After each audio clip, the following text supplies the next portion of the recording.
നമസ്കാരം. ഏകദേശം 1500 വരെ നിലവിലുണ്ടായിരുന്ന ഒരു വെങ്കലയുഗ സംസ്കാരമാണ് സിന്ധു നദീതട സംസ്കാരം.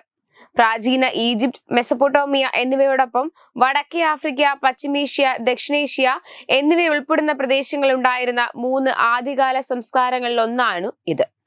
ഇതൊക്കെ പഠനങ്ങളിലൂടെയൊക്കെ നമ്മൾ അറിഞ്ഞതാണ്. എന്നാൽ ഇതിൽ നിഗൂഢതകൾ നിരവധിയും. ലോകത്തെ ഏറ്റവും പഴക്കമേറിയ പ്രൗഢിയേറിയ സംസ്കാരങ്ങളിലൊന്നാണ് സിന്ധു നദീതട സംസ്കാരം. സാങ്കേതിക വിദ്യയുടെയും എഞ്ചിനീയറിംഗ് കഴിവുകളുടെയും ഒരു വിസ്മയമായി സിന്ധു നദീതട സംസ്കാരം ഇന്നും അനേകരെ അത്ഭുതപ്പെടുത്തുന്നതാണ്. എന്നാൽ മറ്റെല്ലാ സംസ്കാരങ്ങളിൽ നിന്നും വ്യത്യസ്തമായി സിന്ധു നദീതട സംസ്കാരത്തിലെ ഭാഷ ഇതുവരെ മനസ്സിലാക്കിയെടുക്കാൻ ലോകത്തിന് സാധിച്ചില്ല. ഇപ്പോൾ ഇതാ സിന്ധു നദീതട സംസ്കാര കാലത്തെ ലിപി വായിക്കുന്നവർക്ക് 8.5 കോടി രൂപ സമ്മാനം പ്രഖ്യാപിച്ചിരിക്കുകയാണ് തമിഴ്നാട് മുഖ്യമന്ത്രി MK സ്റ്റാലിൻ. സിന്ധു നദീതട സംസ്കാരത്തിന്റെ ലിപി ഏതാണെന്ന് നമുക്ക് ഇപ്പോഴും മനസ്സിലാക്കാൻ സാധിച്ചിട്ടില്ല. കഠിനമായ പരിശ്രമം തന്നെ ഇതിനായി നടക്കുന്നുണ്ട്.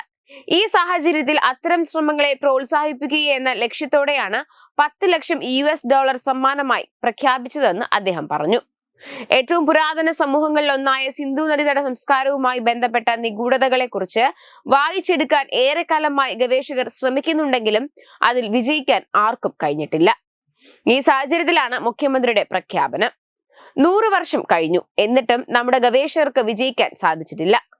തമിഴ് കമ്പ്യൂട്ടർ സോഫ്റ്റ്വെയർ വിദഗ്ധരും ലോകമെമ്പാടുമുള്ള കമ്പ്യൂട്ടർ വിദഗ്ധരും ആ ലിപി മനസ്സിലാക്കാനുള്ള ശ്രമം ഇപ്പോഴും നടത്തിവരികയാണ്. ഇത്തരം ഗവേഷണങ്ങൾ പ്രോത്സാഹിപ്പിച്ചെടുക്കണം. 1924 സർ ജോൺ മാർഷൽ സിന്ധു നദിയുടെ സംസ്കാരത്തെ ആഗോള ശ്രദ്ധയിൽ കൊണ്ടുവന്നതിനെ കുറിച്ച് തന്റെ പ്രസംഗത്തിൽ അദ്ദേഹം പ്രതിപാദിച്ചു. അദ്ദേഹത്തിന്റെ കണ്ടെത്തൽ ചരിത്രത്തിലെ വലിയ നാഴികക്കല്ലായിരുന്നുവെന്നും ഭൂതകാലത്തെക്കുറിച്ചുള്ള പല ധാരണകളെയും പൂർണ്ണമായി മാറ്റിമറിച്ചെന്നും അദ്ദേഹം പറഞ്ഞു. ആര്യന്മാരും സംസ്കൃതവുമാണ് ഇന്ത്യയുടെ ഉത്ഭവമെന്ന് ആദ്യം പലരും തെറ്റിദ്ധരിച്ചു. ജോൺ മാർഷലിന്റെ കണ്ടുപിടുത്തമാണ് ഇത് പൊളിച്ചെഴുതിയത്. സിന്ധു നദിയുടെ സംസ്കാരം ആര്യ സംസ്കാരത്തിന് മുൻപ് ഇവിടെ നിലനിന്നിരുന്നുവെന്നും അന്ന് സംസാരിച്ചിരുന്നത് ദ്രാവിഡ ഭാഷയാണെന്നുമെന്നായിരുന്നു അദ്ദേഹത്തിന്റെ നിഗമനം.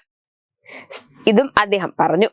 സിന്ധു നദി സംസ്കാരത്തിനെ കുറിച്ചുള്ള ഗവേഷണം തുടരുന്നതിന് പ്രമുഖ പുരാവസ്തു ഗവേഷകനും എപ്പിഗ്രാഫിസ്റ്റുമായ ഐരാവത മഹാദേവന്റെ പേരിൽ ഒരു ചെയർ സ്ഥാപിക്കുന്നതിന് മുഖ്യമന്ത്രി 2 കോടി ധനസഹായവും പ്രഖ്യാപിച്ചു.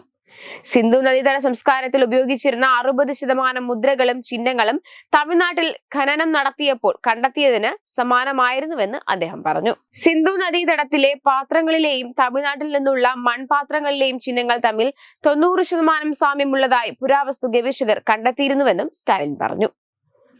Web desk Thathumai TV.